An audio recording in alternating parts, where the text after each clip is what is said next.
Cavalcade of America.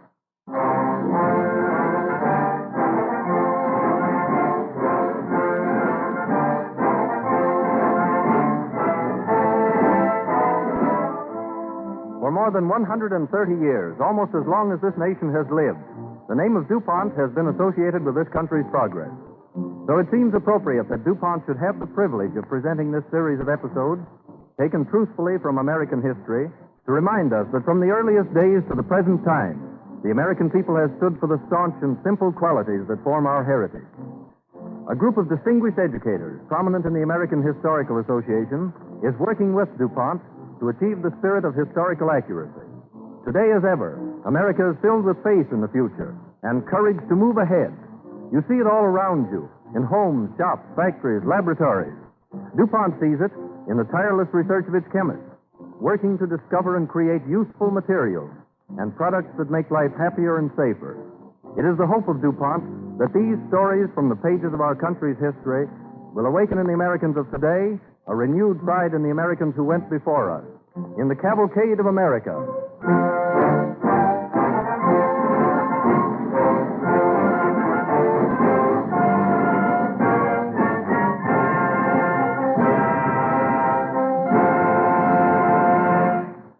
We are happy to announce that the leading parts in this evening's performance will be played by one of Hollywood's most brilliant young stars, Franchot Tone. Several distinguished visitors are with him here in the studio. One of them is Miss Joan Crawford, whose marriage to Mr. Tone was announced day before yesterday.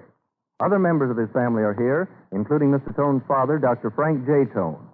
It is especially fitting that Dr. Tone should be present at this program dedicated to the achievements of chemistry, because only a few days ago, he received the Atchison Medal and Prize awarded by the Electrochemical Society for his outstanding accomplishments in electrothermics. Tonight you will hear the voice of Franchot Tone in each of our two episodes. In the first is the young engineer who found the path for the first transcontinental railway over the Sierras, and in the second as the airmail pilot who blazed the first sky trail high above those mountains.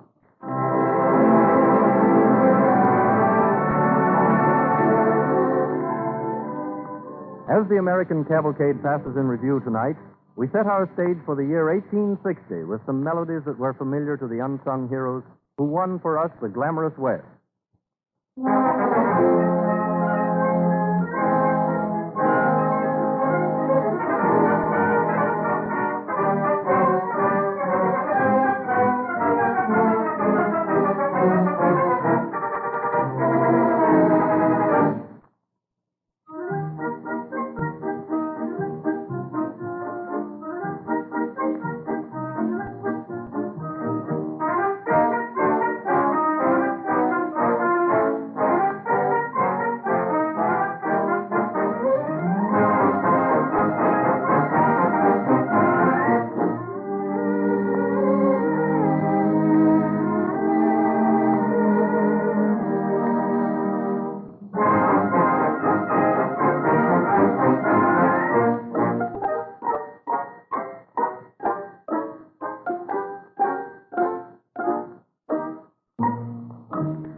Let us turn back history's pages to the year 1860. From Salt Lake City, Utah, the overland stage starts westward across the desert. Among the passengers are a young Connecticut Yankee, Theodore Judah, and his wife. You're cold, aren't you, Anna? Well, a little. Let me wrap the blanket around you. Thank you. There. How's that? Oh, much better. I had no idea the desert would be so cold. Well, now you know why they warn passengers to carry extra blankets. and wear thick socks and heavy underwear.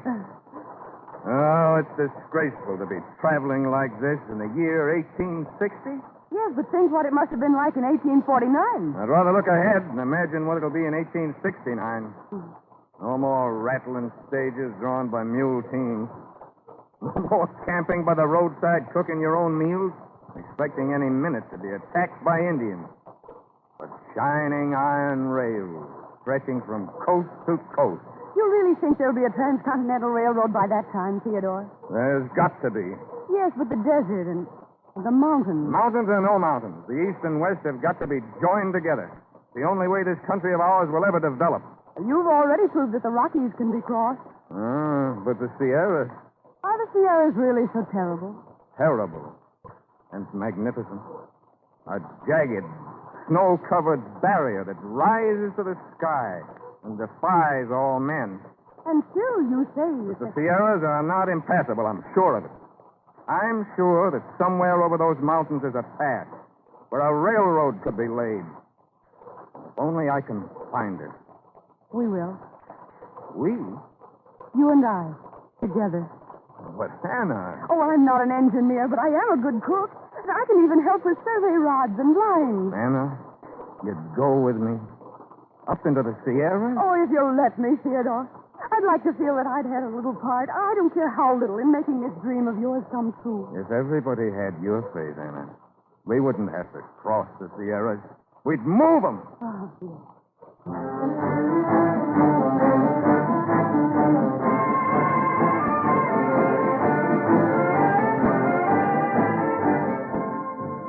In the city of Sacramento, in that same year of 1860, was a hardware store run by two merchants, Thomas P. Huntington and Mark Hopkins. A prosperous store it was, too, for after all, whether gold seekers succeed or fail, they must have picks and spades and pans. Into this store one day comes Theodore Judah. Mr. Huntington? Yes. My name's Judah. Theodore Judah. You talk like a Yankee. I am. From Connecticut. Yeah. Well, don't go trying to sell me any wooden nutmegs. I come from Connecticut myself. I'd know better than to try anything like that on you, no matter where you came from. They tell me you're the smartest storekeeper in California, Mr. Huntington. Soft soaping me, huh? Well, what is it you want? Grub steak? Yes. Little late joining up with the gold rush, aren't you? I'm not out here looking for gold. No? I'm out here making a survey for the Transcontinental Railroad. What? Oh, no, it hasn't gone through yet. It's still just a dream in men's minds. But if we can cross the Sierras... Yes, just try and cross the Sierras. That's just what we're going to do. Huh? We're going up into those tough old mountains, my wife and I, and look for a pass. A pass where iron rails can be laid and trains can travel. Hey, any train that crosses the Sierras will have to climb up to the stars and down again. You can look, but you'll never find a pass. Well, now, that's what everyone else says, but I didn't think you would. Huh? I thought you were the kind of man who'd realize that we've got to have a railroad connecting California with the East. Well, anybody with an eye in his head can see that we ought to. But anybody with an eye in his head can see the Sierras, too. And if you'd ever been up in them... I have been. When I was out here before.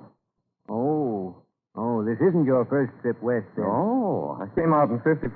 I was in charge of construction on the line from Folsom up here to Sacramento. Oh, Before that, I was construction man on the Troy and Buffalo branches of the New York Central. I didn't know you were an engineer. Now, they tell me you're a hard man, Mr. Huntington. That you don't part with your money easily or gamble it away. That's right. But I'm going to ask you to gamble this once. Gamble some money on this trip of ours into the Sierras. We have no money. We've got to get somebody to stake us. It's a wild goose chase. A goose that may lay golden eggs someday. Well? I can't give you any money. But I tell you what I will do. I'll give you a barrel of flour. Oh, thank you. That'll help keep you alive anyhow, while you're camping up there. And your partner, do you think he'd be willing to contribute something? Mark? He might. You might stop down the street, too, at Stanford and Crocker's. They run the general store. Leland Stanford and Charlie Crocker. They ought to be good for $10 apiece. Oh, thanks. You're very kind. And when you come back from this trip of yours, come around and see us. Because if there is a pass over the Sierras... There is. And we're going to find it.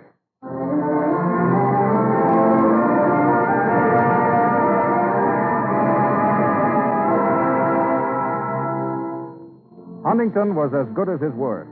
Stanford, Hopkins, and Crocker each contributed, stirred by the vision of the young engineer. Eastward and upward, the Connecticut Yankee and his gallant little wife worked their way, higher and higher into the grim Sierras.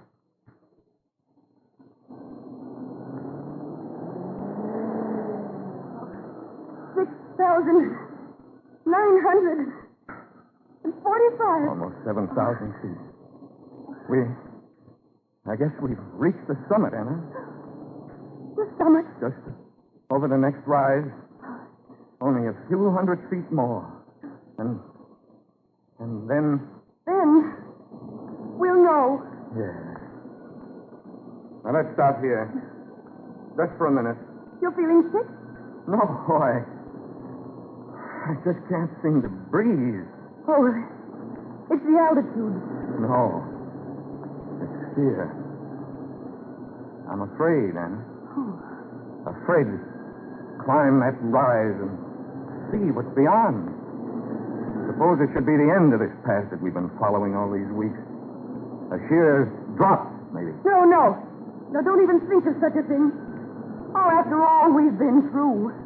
Oh, it would be too cruel. Since when have the Sierras ever been kind? Have they done their best to defeat us? To block us with walls of rock? Sweep us back with rushing rivers? Bury us 100 feet deep in snow? The impassable Sierras. No, they're not impassable. But men can build bridges across those rivers and blast rocks away, throw up barriers against snow. You've said so A yourself. railroad that climbs to the stars. To the stars. To this place where we're standing. And from here... Let's go and look. Can you make it, Anna? Yeah. You go ahead. I'll follow. No, I want you with me, beside me. Oh, the wind. It's so strong. Here, now hold on to my arm. Oh, Now, is that better? how much better? We're almost to the top, Anna. I can begin to see over the rise. And beyond, Tell me.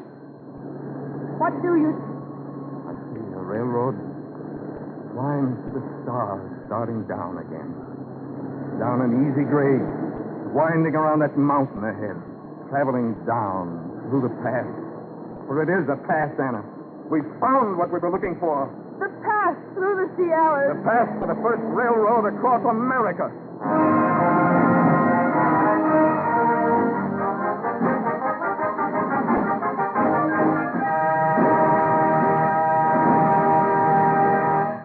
And so it was, because of the determination of a man whose name is no longer remembered, that the East and West were wedded with a band of iron.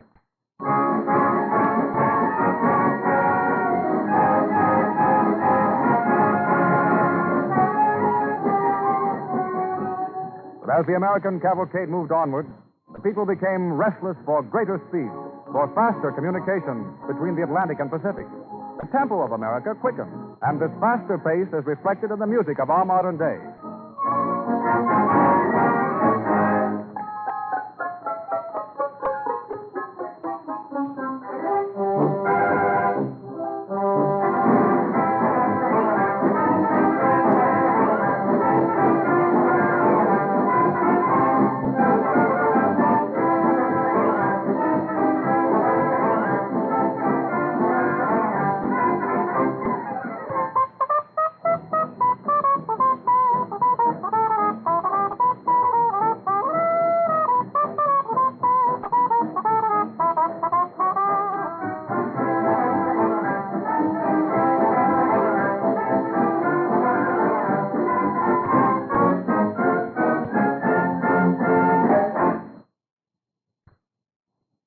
Expanding commerce demanded quicker means of transacting business.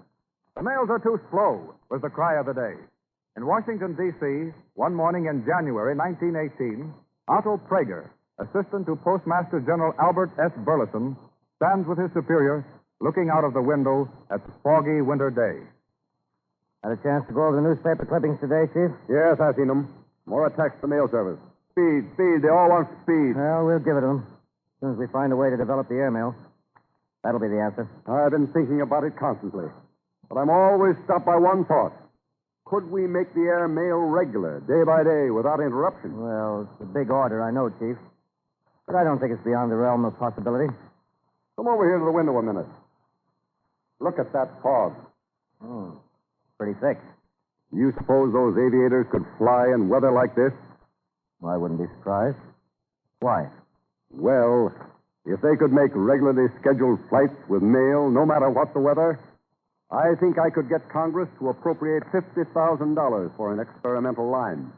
I've been thinking about that, too, Chief. Suppose we get in touch with Colonel D. He has charge of Army training and air service. All right, call him. Operator, I want to talk to Colonel E.A.D. at Army headquarters. Colonel D? Yes, Mr. Frank. Thank you. I think this idea might appeal to Dees, Mr. Burleson. If he'll support us, after the battle is over. Colonel Deeds speaking. Oh, hello. This is out of Prager, Colonel. Hello, Mr. Prager. I'm here with the Postmaster General. We've been talking about the matter I mentioned to you the other day. Do you think your boys could fly the mail in weather like this? Why not? Well, if they can, the Postmaster General believes Congress will approve an airmail service. Fine idea. We'll do it for you. We'll supply the planes and the pilots. Thank you, Colonel. Mr. Burleson and I'll come over and see you this afternoon. Goodbye. Goodbye, Mr. Prager. Chief, there's the answer. He says the Army can do it.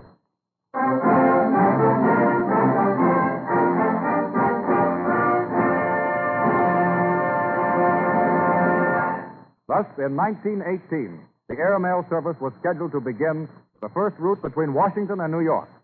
One day in May, Washington correspondents and cameramen hurried to Potomac Park. All officialdom is there. The band is playing Hail to the Chief. President Woodrow Wilson is there with various other dignitaries and an Army lieutenant chosen to fly the first sack of mail, which weighed only 4.5 pounds. You all set, Lieutenant? Anytime the word is given, Mr. Prager. Will you give the signal, Mr. President? Lieutenant, in delivering this letter to the post office in New York City, you officially inaugurate the first flight of our government's airmail service. I wish you luck and Godspeed. Here we have a picture, Mr. President. Hold it a moment, please. All right, boys, all right. Don't keep us too long, please. Just remember that the mail is supposed to be delivered on time. Okay, thank you. We've got it. All right, Lieutenant. Time to go. Very well, sir. I'm on my way.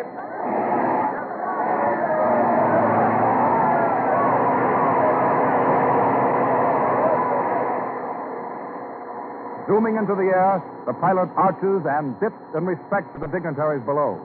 Wheeling again, he heads for the distant horizon. The crowd disperses. The officials return to their offices, congratulating themselves on a new era in the transportation of the mail. Meanwhile, the pilot is winging his way. Suddenly, his engine begins to miss. In a moment, he knows he must make a forced landing. Sighting a field, he noses the plane downward.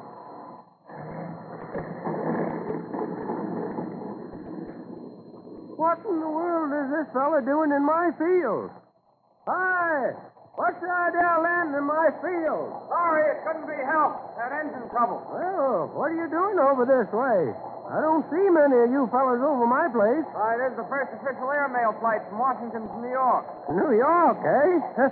Are you going by way of the South Pole? What do you mean, South Pole? Well, I'm sorry to tell you, mister, but you're in Maryland.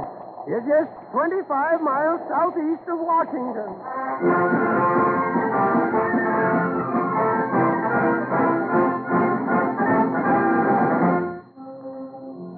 In spite of this inauspicious beginning, Burleson and Prager proceeded to develop the airmail service. In August 1918, the post office decided it was ready to take over the job. It encountered trouble at every turn. The climax came one day in Belmont Park, New York, when pilots, looking at storm clouds, refused to leave the ground. His appeal to get the mail through falling on deaf ears, the superintendent wired Prager in Washington. Otto Prager, Office of Postmaster General, Washington. Mail's not leaving today. Weather bad. No visibility. Signed, Superintendent, Belmont Park. Superintendent of Airmail, Belmont Park, New York. Visibility unnecessary. Fly by compass. The mail must go. Signed, Prager.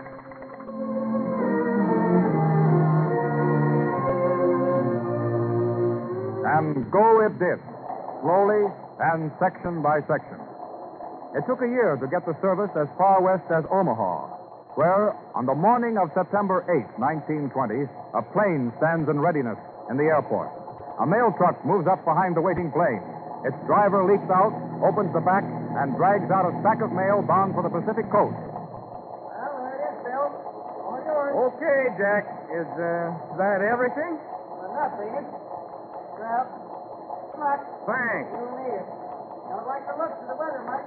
Well, the ceiling is down a bit. Oh, it could be a lot worse. Guess I'm not what you call here, Mike. I wouldn't go up in that crate today for all the money there is. All the day's work, Jack. Yep. Well, weather reports say fog and rain all the way to the coast. I'll climb above it. Now, what's the good old mail slogan say? Nor snow, nor rain, nor heat, nor night stays these couriers. Well, that means on land and sea. That means on land or sea and now the air. I'll get through. Okay. See what you do. I got a postcard to a gal in Frisco in that bag. I'll give her your love in person. Okay. Quart the block, Pete. You're clear. Stand back.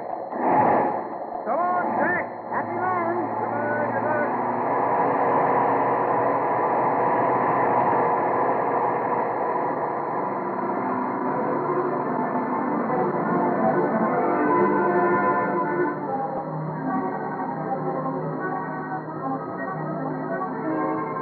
Into the dark skies, the plane zooms toward the western horizon. Higher it soars until it disappears into the clouds. Far ahead, the rugged peaks of the Rockies stud the horizon. The pilot noses his ship upward 12,000 feet above the earth. Now the great salt desert stretches out below. The pilot steers his plane down the pass to Salt Lake City and sets it down on the airport field.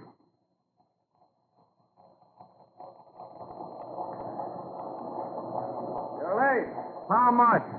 15 minutes. Well, I was flying around looking for a hole in the ceiling. Strong headwind. How's the weather? Oh, not bad. What's the report from the west? Not so good from here on. Fog, rain, and snow in the Sierras. Just got a call from headquarters. You don't need to go on. What do you mean? No definite orders for you to continue. It's a volunteer job. Oh. Well, I've gone this far. I'll go the rest of the way. Hurry up with the refueling while I stretch a little.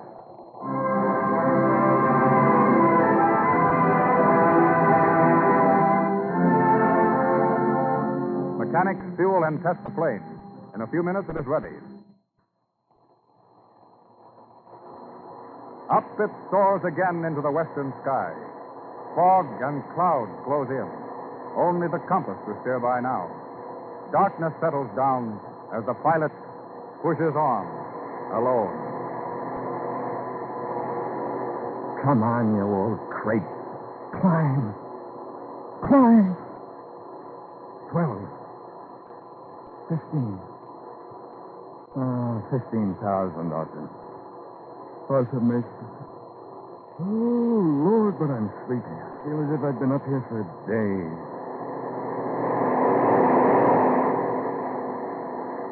I wonder what time it is. Say, has this watch stopped? It must be later than that. Oh, stop it. Stop it, you fool. You can't fall asleep. Keep talking to yourself. Talk to yourself. Oh, it's cold. I never felt so cold in my life. Not if I formed from the wings and through. Maybe I'm through anyway. Where this watch is going? I ought to be somewhere near Frisco. Maybe I've passed it and I'm out over the ocean. Well, they warned me. I volunteered. Can't blame anyone but myself. If I go west, it's my own funeral. That's no way to talk. No snow, no rain, no heat, no fog. I've got to get down. See where I am. My only chance. Got to get down. Look. Russell. Wake up! Wake up, I tell you. Got to get down. Get down. Down.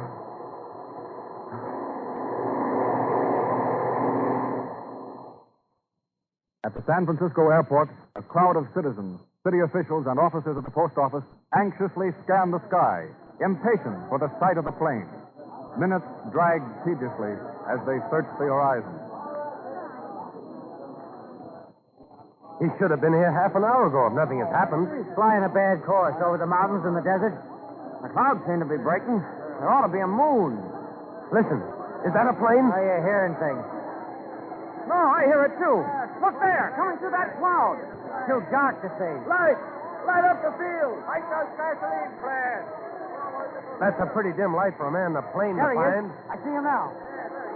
He must have sighted the field. He's circling for a landing.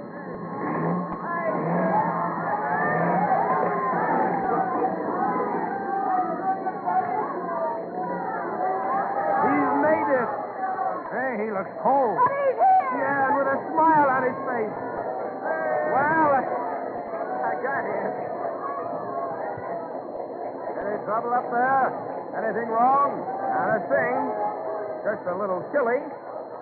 Say, here's your mail.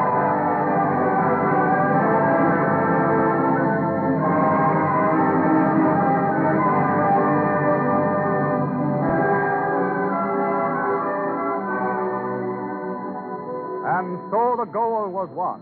The continent had been spanned by the air mail, just as East and West were united by the first transcontinental railroad 51 years before.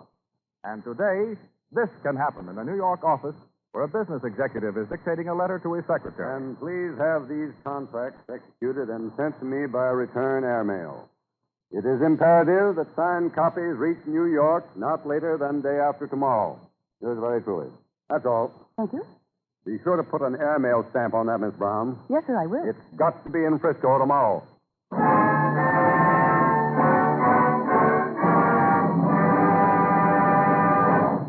How simple it all seems today when 3,000 miles is only an overnight journey.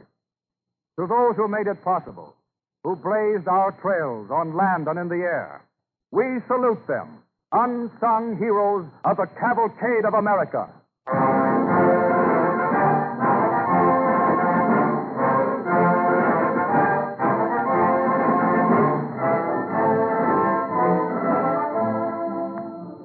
What a picture one gets from these stories of the fundamental characteristics of the American people.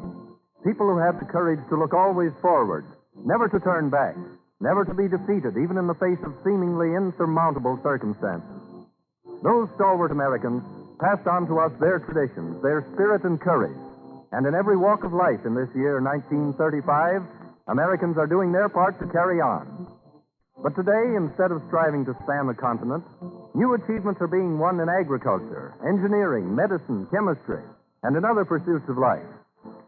It's said that we live in the age of chemistry, and it's true that life is being made easier and happier from year to year because research chemists, like the pioneers of American history, are constantly looking ahead, solving the riddles of nature.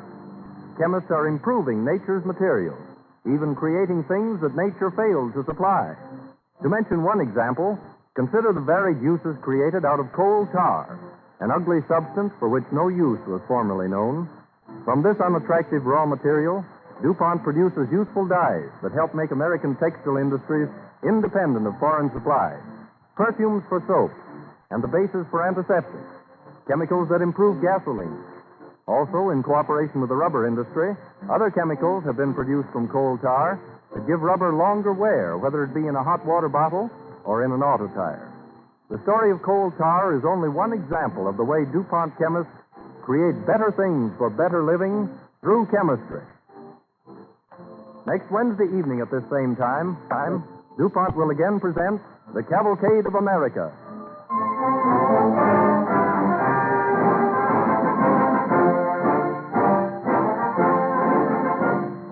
This is the Columbia Broadcasting System.